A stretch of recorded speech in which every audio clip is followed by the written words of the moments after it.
Assalamualaikum warahmatullahi wabarakatuh. Perkenalkan, nama saya Nisa Nuril Hilma. Saya dari kelas G1 Akuntansi, mahasiswi dari STEMBI. Di sini saya akan membacakan sedikit rangkuman tentang formulir dalam sistem akuntansi. Formulir atau form, yaitu dokumen yang digunakan untuk merekam terjadinya transaksi. Formulir juga disebut media karena formulir merupakan alat untuk mencatat peristiwa dalam organisasi ke dalam catatan.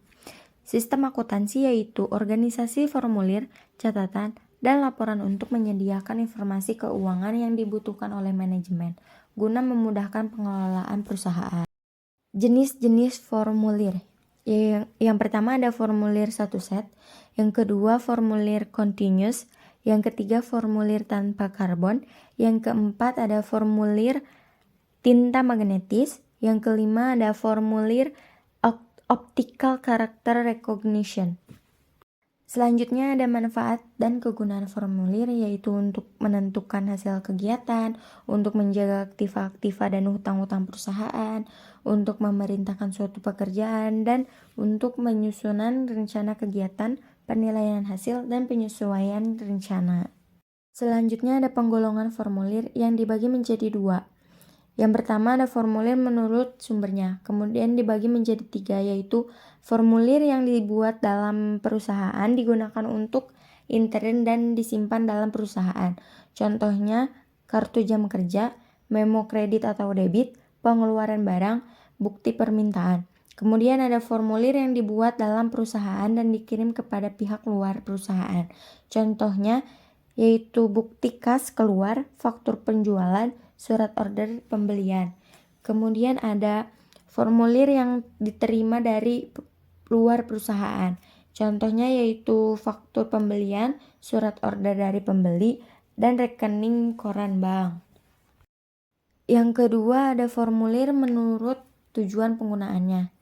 Itu dibagi menjadi dua, yaitu yang pertama ada formulir yang dibuat untuk meminta dilakukannya suatu tindakan oleh unit organisasi lain, yang contohnya ada bukti permintaan dan pengeluaran barang dari gudang.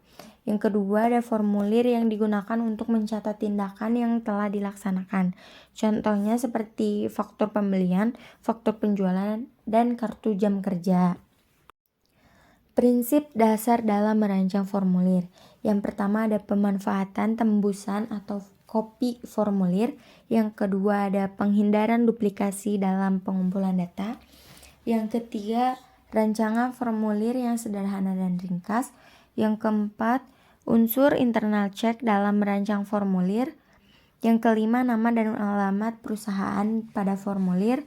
Yang keenam, nama formulir. Yang ketujuh ada nomor identifikasi pada setiap formulir. Yang kedelapan ada formulir besar. Yang kesembilan yaitu pencetakan garis pada formulir. Yang kesepuluh ada pencantuman nomor urut cetak. Yang kesebelas yaitu rancangan formulir yang hanya memerlukan pengisian tanda checklist atau silang, atau dengan mencantumkan jawaban iya atau tidak. Yang ke-12 ada formulir ganda, dan yang ke-13 ada pembagian zona. Yang terakhir ada formulir elektronik, yaitu ruang yang ditayangkan dalam layar komputer yang digunakan untuk menangkap data yang akan diolah dalam pengolahan data elektronik. Manfaat penggunaan formulir elektronik yaitu 1. Tidak pernah kehabisan formulir. 2. Tidak pernah ketinggalan zaman. 3. Ketidakefisienan formulir dapat dihindari. 4. Tidak dimungkinkan penggunaan formulir yang salah. 5. Kecepatan pengisian formulir. 6. Penangkapan data dilakukan sekali. Dan 7. Tidak ada data yang mengambang. Nah, sekian rangkuman yang dapat saya sampaikan tentang formulir dalam sistem akuntansi. Kurang lebihnya mohon maaf. Wassalamualaikum warahmatullahi wabarakatuh.